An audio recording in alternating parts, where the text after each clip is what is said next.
Okay, this is my 7th take. I just got up. I apologize. And never ever do videos on an empty stomach and while you're just getting up. That's a bad idea. Bad combination. So that's my advice to anybody who wants to get into the YouTube space, So without further ado, Karate Kid Part 3 is a 1989 American martial arts drama film, the third entry in the Karate Kid franchise and the sequel to the 1986 Karate Kid Part 2. In the film, returning John Kreese in the help of his former Army friend Terry Silver in attempts to gain revenge on Daniel LaRusso and Mr. Miyagi, which involves recruiting a ruthless martial arts artist, and harming their relationship. Though the monetary successful at the box office, Karate Kid Part 3 received generally negative reviews. Criticism aimed at its rehashing elements found in the first two predecessors, though Thomas Ian Griffin's performance as Silver received praise from some critics. It was followed by the next Karate Kid in 1994.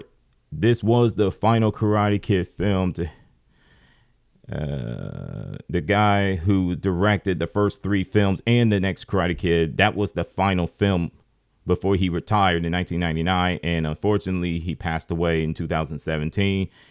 And it was also Ralph Macchio's last involvement with the Karate Kid franchise until Cobra Kai 2018 to 2025, which premiered a year after the director's passing. And Karate Kid Legends, the movie just came out about a month ago, so you can check it out. I haven't seen it yet, but I've heard it's pretty good, which he co-starred with Hong Kong action martial artist Jackie Chan, who reprised his role as Mr. Han from the Karate Kid 2010 movie. I really need to make that movie review and get my thoughts on that. And remake of the 1984 of the same name of the franchise. So you can check it out on wikipedia.org and read it. And the budget is $12.5 million. The box office, $38.9 million. So, yeah. Daniel LaRusso, he's not in high school anymore. He's going to college. Yeah. Our boy is all grown up. And Mr. Miyagi, still the same. And his female friend, not his girlfriend, his friend, I think is Jessica Andrews, whose aunt owns the shop. So they're friends. It's not, when I watched the film, I was like, okay, he's going to find a girlfriend, whatever. But this movie, no, it was more just, strictly friends. And I have no issue with that. When I watched this film, to me, when I was a kid, I was like, oh, it's Karate Kid, so I'm gonna like it, and I did. But it wasn't Karate Kid Part 2, and it wasn't Karate Kid 1. So once you get older and you watch it, you're like, oh my goodness, how in the world did Part 3 get made? I mean, the effort was very little, and the biggest criticism I had with this film is, it said on wikipedia.org, it was just rehashing the elements. They rehashed everything from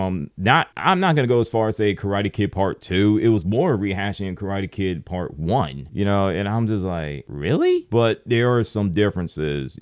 Johnny Lawrence isn't in the film. And who's this guy? Hold on. Who's this guy? Where is it? Mike Barnes, the all-American badass martial artist. Excuse my language. Yeah, that dude. Yeah, he killed in that film too. And Terry Silver, who played by Thomas Ian Griffin, both of them were just downright ruthless. They were villains, and I loved every minute of it. That's what I'm talking about. But like I said, that film, that was my biggest criticism. It was just nothing short of rehashing of 1984's Karate Kid. There was very little effort, and I did not appreciate that. No. I mean, it made money, but it's less compared to Karate Kid Part 2 and Karate Kid Part 1. So that's how I feel about the film. I mean, it's the least favorite in the trilogy. Well, the original trilogy of the Karate Kid. So guys, what do y'all think about Karate Kid Part 3 when you watched it the first time? And when you watch it the more than once, you think it was pretty good? You think it was pretty bad? Let me know, and I'll talk to you guys later. Salute.